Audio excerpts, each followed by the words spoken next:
Football is life. Everything nice. Ball is life. Which team you support? Tune in and make a choice. Yeah. Football is life. Football is life. Football is life. Football is life. Yeah.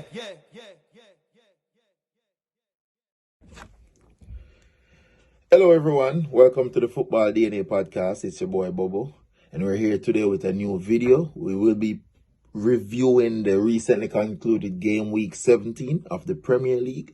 Specifically, I would like to talk about three teams in particular, which means three games that was played this weekend. The three teams that I'm looking at is Arsenal, Chelsea, and last but not least, Liverpool.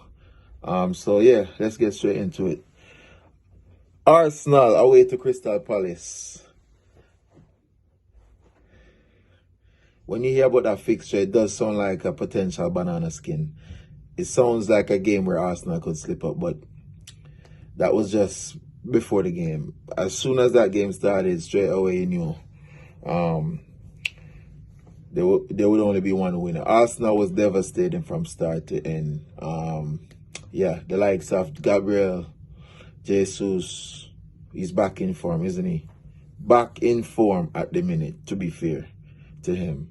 His overall plays link up. We always knew about his ability since his Manchester City days, but no, I felt like he went through a little form blip or dip where he wasn't really at it. Was out of favor, wasn't getting rotated in the squad, wasn't a part of the best 11. But no, in the last two games, you can see his best level coming back to the fore, and it's no greater time than to have him back. I'm sure from an Arsenal perspective, to have somebody of that ilk, that quality back, fit and firing, it's a really good blessing for them. I thought just for the game, they were so poised in midfield, so dominant. The display, ruthless from an attacking perspective. I felt like Crystal Palace did a great job getting that equalizer from Ismail. Yes, Sarah, beautiful strike to be honest, but that was as much as it gets for them. Arsenal was just so dominant. Again, the poise, Declan Rice sitting out this one, coming on after like 65 minutes. Just a workhorse. Just coming in, dominate. Scored one, got an assist as well. The depth that they have, just the fluidity in attack. Unfortunately, Bukayo Saka had to go down with a niggle. I think he tweaked his hamstring, so they're waiting on the scans, the result from the scans, to see the extent of his injury or his absence. But for large parts, I think Arsenal were the better team and deservedly 5-1 winners. The next team we want to move on to and game is the Chelsea team. We want to move on to the game that they played today versus the Everton. Everton was at home. It was a really good game. I thought Everton was resolute defensively.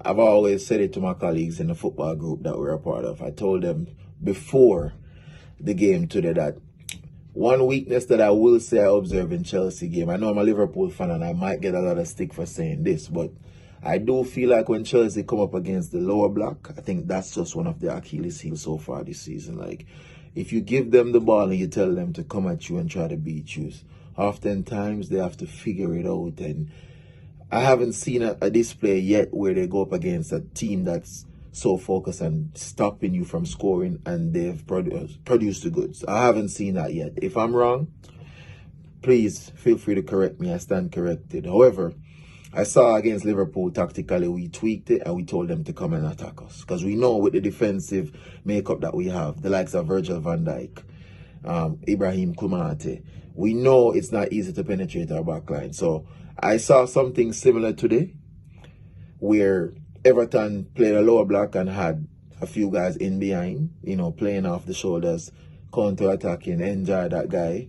Beto came off the bench and gave a lot of trouble. Dominic Calvert-Lewin did a lot of hard work, obviously lacking the cutting edge and the quality to really penetrate Chelsea's backline.